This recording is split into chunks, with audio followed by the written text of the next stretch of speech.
Hello people, ఈరోజైతే నేను గుండుగోలలో ఉన్న గరుడ ఫుడ్ కోర్ట్స్కి అయితే వచ్చాను.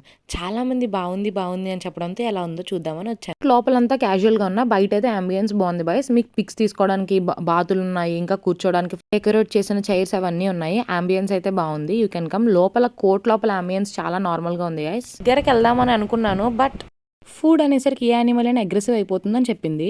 సో మనమైతే వాటిని అలా చూస్తూ ఉండిపోయాను. నేను అసలు స్పాట్లెస్గా స్నానం చేయకపోయినా ఎందుకు అంత నీట్గా ఉంటాయి యానిమల్స్ నాకైతే అర్థం కాదు. బట్ మెనూ సెపరేట్ ఉంది, రికమెండెడ్ మెనూ అని చెప్పి ఇంకా సెపరేట్ ఉంది. మనమైతే రికమెండెడ్ మెనూ చూపిస్తున్నాను ఇప్పుడు నేను మీకు. Butter garlic paneer, crispy crunchy chicken, mixed veg fried rice, Kashmiri kahwa అని ఇచ్చాడు. దానికైతే చాలా బెనిఫిట్స్ ఇచ్చాడు. మేము ఇది ఇంట్రడ్యూస్ చేస్తున్నామని చెప్పి పెట్టాడు. సో ఇక్కడ ఏసీలు అయితే పనిచేయట్లేదు గా, సారీ ఫర్ ద ఇన్కన్వీనియన్స్ అని వాళ్ళైతే మనకి అపాలజీ కూడా చెప్పేశారు. సో మనం ఇంకా క్వశ్చన్ చేయడానికి, కంప్లైంట్ చేయడానికి ఉండదన్నమాట. మేమైతే ఎంతో ఆతృతగా క్రిస్పీ క్రంచీ చికెన్ అయితే ఆర్డర్ చేసాము. భలే చూడ్డానికి కేఎఫ్సీలా ఉందని ఆనందపడ్డాను.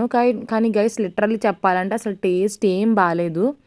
టేస్ట్ లేదు చెప్పాలంటే. నాకైతే చికెన్ కూడా తగలలేదు. ఇది కొంచెం ఏమన్నా పెద్ద పెద్ద పీసెస్తో చేసుంటే మేబీ లోపల ఏమన్నా మనకు తగిలి ఉండేది. నాకు మొత్తం చిన్న చిన్న పీసెస్తో పల్చగా చేయడం వల్ల మొత్తం క్రిస్పీ ఉంది. అసలు టేస్ట్ ఏం తెలియట్లేదు. ఫస్ట్ మొత్తం క్రిస్పీ పార్టే ఉంది గైస్. ఆ మంచింగ్కి ఇచ్చిన మయోనీస్ కూడా నాకు పెద్ద టేస్టీగా అనిపించలే. ఇదే ఇవాళ మన రివ్యూ. మీలో ఎవరైనా crispy crunchy chicken from Garuda food courts fan ఉంటే డోంట్ హేట్ మీ, నేను జస్ట్ నా టేస్ట్ షేర్ చేశాను.